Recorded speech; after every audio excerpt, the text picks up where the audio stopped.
As people come to your site, they'll likely have many actions available to them. They can read information, click on links, watch a movie, and so on. You, as the business, however, are hoping that they perform certain actions in particular, and those are your goals. Those goals could be to fill out a feedback form, sign up for an account, download a white paper, or buy something from your storefront. Goal conversions are a great way to see if your marketing efforts are paying off. And because the web is so trackable, we can configure Google in such a way to see when these goal conversions actually happen. Now, you'll need to be using Google Analytics to do this, and I'm already logged in. And once you're in Google Analytics, you'll find your goals by selecting the Conversions heading on the left-hand side, and then Goals from the drop-down menu. I'll select Overview to view this report. Now, once you have goals set up, they'll look a little like this. I can see the goal completions, their value, the conversion rate, abandonment rate, and so on and so forth. Now, these are goals specific to an e-commerce store, but you can set up a goal for just about anything that you want to track. To begin configuring your goals, you'll need to go into the Settings option on the bottom left-hand side of the screen. And from here, you'll find Goals in the third column under View. Now, I'm logged into a demo account. In order to set up goals, I'm going to switch accounts, and I'll do that by selecting this drop-down in the first column and toggling over to my account. I'll select Goals again, and that'll bring us to the area where we can see the goals that have been created, as well as the option to create a new goal, which is the red button in the upper left-hand corner. The first thing we need to do is identify the type of goal that we're going to create. Google has a variety of options. It could be a revenue goal, where someone places an order, an acquisition goal, where someone simply creates an account, an inquiry goal, or even an engagement. You also have the ability to select a custom goal, but for the sake of this, let's simply select an inquiry goal. Somebody has decided to contact us. From there, I'll choose Continue. Next, we have the ability to give this goal a name. Now, Google has autofilled this as Contact Us, and that's fine. We can also select the goal ID and slot. This is a little bit out of the realm of what we need to configure. You can just go with what Google defaults to. And then we need to select the type of goal. The first is a destination type. And this is where we give Google a specific URL that will confirm that our goal has happened.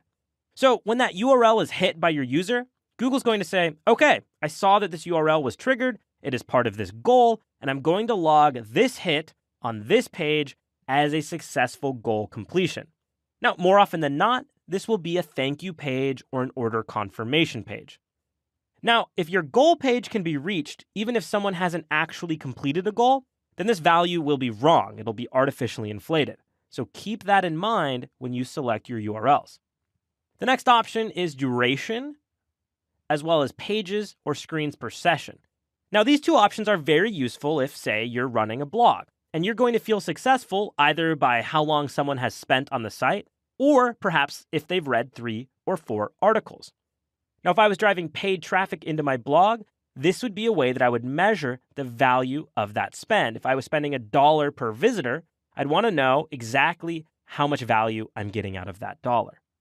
Now, the last type is the event type, and this one's a bit more tricky to set up. You can have goals that are triggered on special events, but you'll need to program that directly into your site, and I won't be digging into that. Let's simply select destination as our type, and then we'll choose Continue. Next, we simply need to add in the destination URL. Now, I'm going to select here, but instead of entering in the full path, for example, www.mysite.com/thank you, you're just going to use /thank you. Now, if you have multiple pages that are named the same, then you would include the directory prior. So it could be /leads/thank you, for example. And on the left-hand side, I can choose begins with, equals to, or regular expression, which is a little bit more complicated. But if you use begins with, let's say, for example, you have many thank you pages. You could simply say begins with thank you, and then if you had thank you dash lead 1, thank you dash lead 2, for example, Google would accept those all as one goal event. Now, another reason to use begins with is if you have unique parameters that appear at the end of the URL. Say checkout.html !user equals 123. And that changes from user to user. then use begins with. And that way Google will ignore everything that happens at the end of the URL. And to the right of this, you have the option to enable case sensitivity. And this is helpful if your URLs require case sensitivity.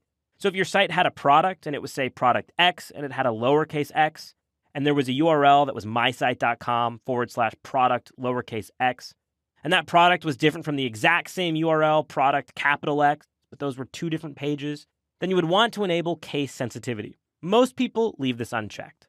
Now the next option is the value. And this is disabled, but we can turn it on.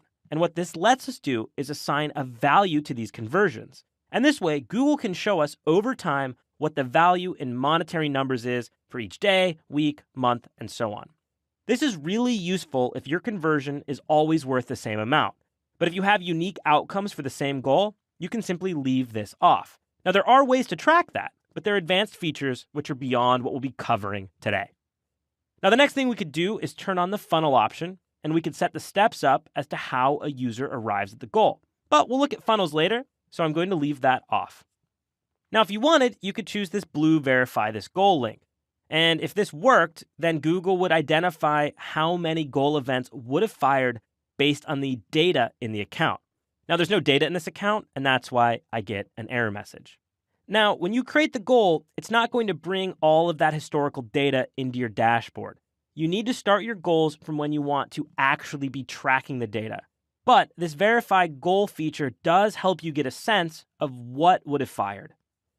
Once you're ready, simply choose save. And there it is. Our goal shows up in the goal list. And you can toggle whether you want this on or off by selecting the toggle under the recording column. From there, you'll be able to go into your goals report and track the outcomes of the goal that you've set up. And be sure to check that from time to time to see if your online marketing is paying off.